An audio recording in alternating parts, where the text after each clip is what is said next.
बच्चे और जीनियस बच्चे परेशान हैं, हालात अच्छे नहीं हैं, लोग आत्महत्या कर रहे हैं। ओबीसी, अत्यंत पिछड़ा, दलित लोगों के आरक्षण पर सबसे पहला हमला हुआ। मुझको कहा गलत तरीके से इन्होंने मार के बाथरूम में लाठी प्रवेश करवा करके उन्हें, जबकि मैंने सीढ़ी दिखवाई।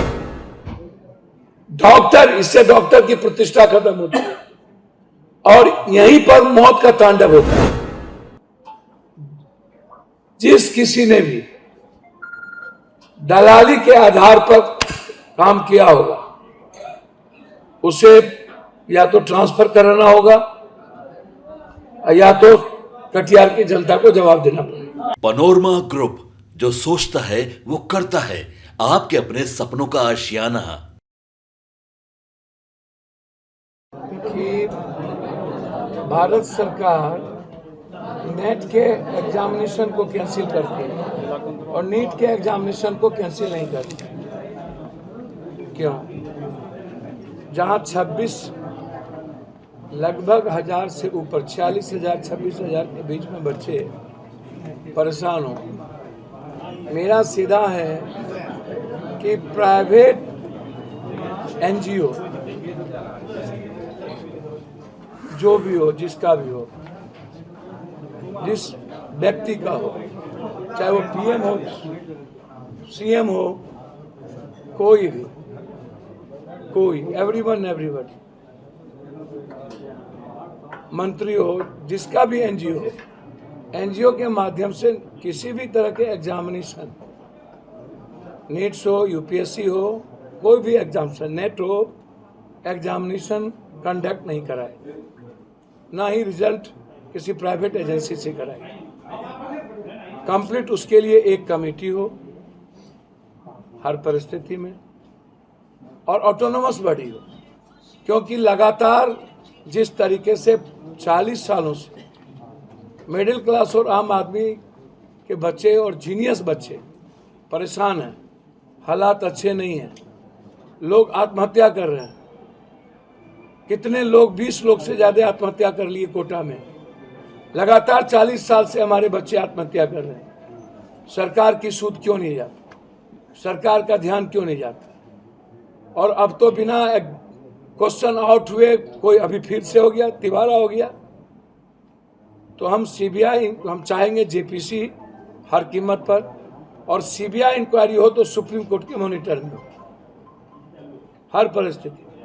और नीट्स के एग्जामिनेशन को पूरा कैंसिल किया जाए, फिर से एग्जामिनेशन कंडक्ट हो और वह प्राइवेट एजेंसी के द्वारा ना हो हर परिस्थिति। ये मुद्दे को हम उठाएंगे।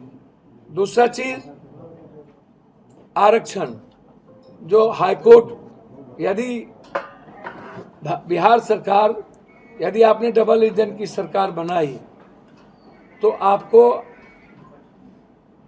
हर कीमत पर जो गवर्नमेंट की नीतिगत फैसले थे, इस कानून को अमली जामा पहनाना, जो कैबिनेट डिसीजन के साथ साथ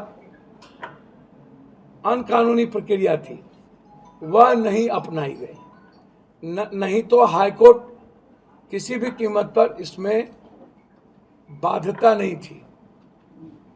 सरकार के निगलेंसी के चलते और सरकार बीजेपी के साथ जिस तरीके से गठबंधन की, उसके बाद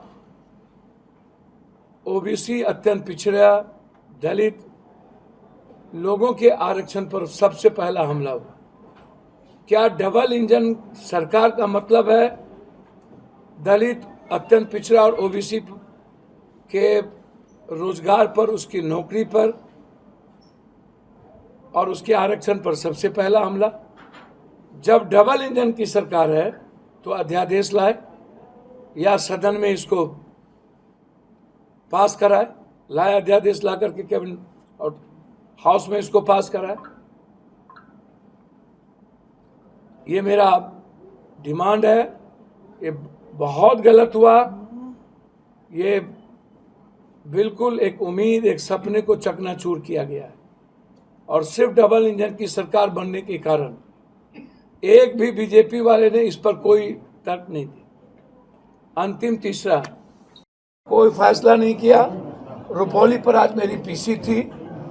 जो मर्डर हुए हैं उसमें किन किन लोगों की भूमिका है मैंने आज खुलासा किया है, कर दिया है। जो प्लॉट लिखा गया वो गलत था। संजय भगत या शूटर का नाम जो लिया गया वो गलत था। जो फंसाए गए हैं, जिन लोगों ने मारा उसका नाम मैंने लिया है, चाहे वो दीपक जादूका हो, चाहे शंभू जायसवाल हो, चाहे जिन जिन लोगों की ग्रुप थी फर्जीवाड़ा जिसने किया, उसमें कैलाश मंडल है, उसमें जितेंद्र मुखिया है, या अन्य लोग हैं, विठू मंडल है। 3 जमीन के कारण हुई।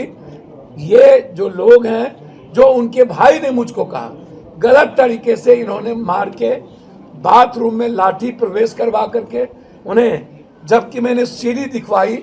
जो विकास है वो मोटरसाइकिल पर पीछे है।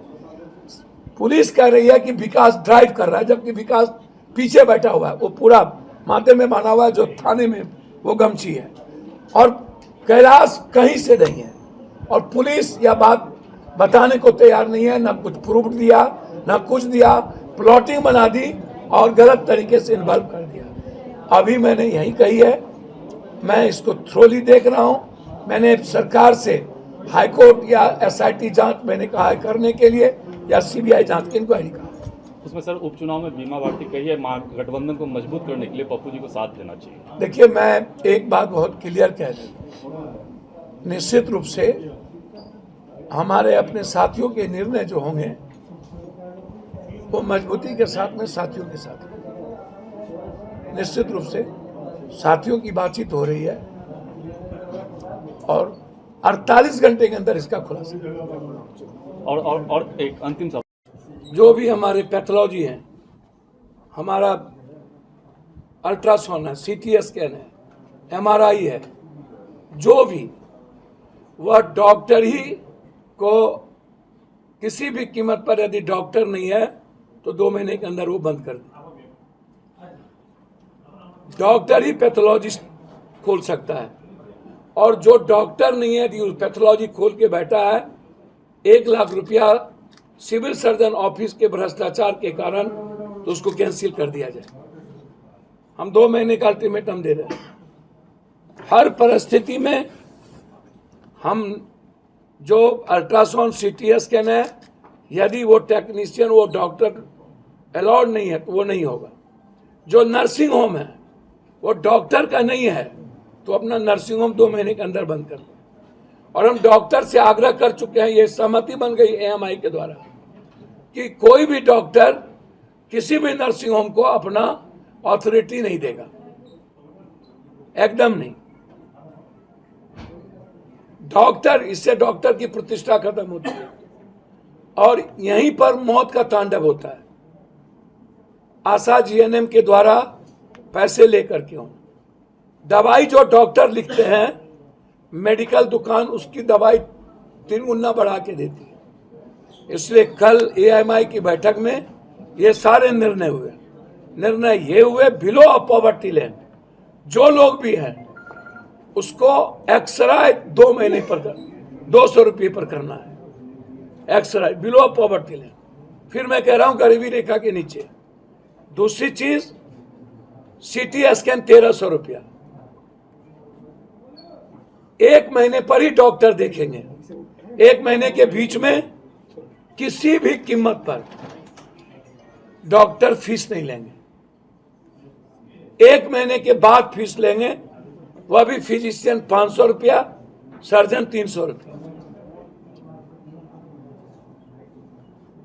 यह सहमति एएमआई और डॉक्टर के साथ मिलकर हमने लिए। उसके बाद अंतिम, जो बिलो ऑफ पॉवर्टी लाइन है, जहां से भी बिल नर्सिंग होम में बनेंगे, मेरे कार्यालय से बिलो ऑफ पॉवर्टी लाइन की चिट्ठी जाने के बाद वह 30% उसका डिस्काउंट होगा हर कीमत, जो बिलो ऑफ पॉवर्टी लाइन।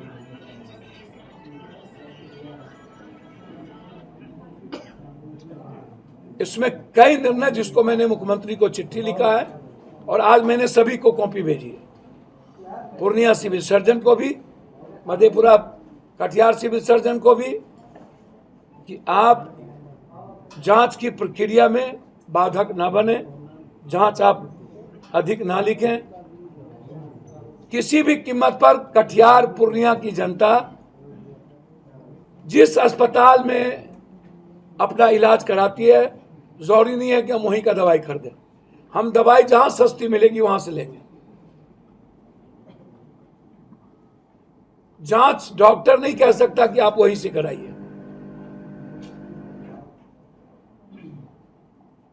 किसी भी परिस्थिति। और अगले 15 दिनों के बाद गरीबी रेखा के नीचे रहने वालों का जांच कूपन मेरे भवन से मिलेगा। मेरा ऑफिस 24 खुला रहेगा। जब भी जिसे चिट्ठी की जरूरत पड़ेगी उसे चिट्ठी मिलेगी।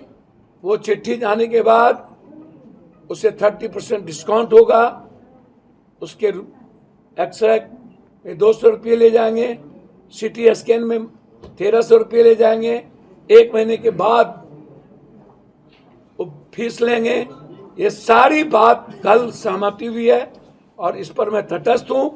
मेरा सिविल सर्जन के भ्रष्टाचार उस ऑफिस कार्यालय पर, यदि आप किसी बिना डॉक्टर के पैथोलॉजी दिए या आप दिए हुए हैं तो उसको कैंसिल करिए, नर्सिंग होम को कैंसिल करिए, अन्यथा मैं 2 महीने के बाद ताला लगा दूंगा। कटिहार और सीमांचल और पूर्णिया में हम चाहते हैं चाहे ब्लॉक हो, सीओ हो, सीआई हो, वह मोटेशन में पैसा बंद कर ले। किसी भी कीमत पर पैसा नहीं ले सकता। मैं 3 तारीख के बाद एक भी दलाल, एक भी भ्रष्टाचारी कोरा, फलका, पुठिया और हमारे कटिहार में, चाहे वो आरयू डिपार्टमेंट हो, कोई भी, जिस किसी ने भी दलाली के आधार पर काम किया होगा उसे या तो ट्रांसफर कराना होगा या तो कटिहार की जनता को जवाब देना पड़ेगा। मैं 3400 में हर कीमत राशन कार्ड तुरंत चाहिए। मोटेशन आते ही 1 महीने के अंदर मोटेशन नहीं हुई तो हम समझ लेंगे कि दलाल लोग इसमें इन्वॉल्व हैं। भ्रष्टाचार मुक्त करना, दलाल मुक्त करना मेरी प्राथमिकता है। अंतिम, पनोरमा ग्रुप, जो सोचता है वो करता है। अगर ये वीडियो पसंद आई और वह बिहार के राजनीति और बिहारियत से सरोकार रखेनी तो सब्सक्राइब बटन दबा के चैनल के सब्सक्राइब कर ली। ओजे एगो घंटी बा, ओकरा बटन दबा देला से कुल सटीक और मारक खबर रुआ मुफ्त में मिल जाई। अगर रुआ पत्रकारिता के हमनी के नया प्रयोग में सहयोग कर चाहतानी तो ज्वाइन बटन दबा दी। पेटीएम नंबर नोट कर ली 938681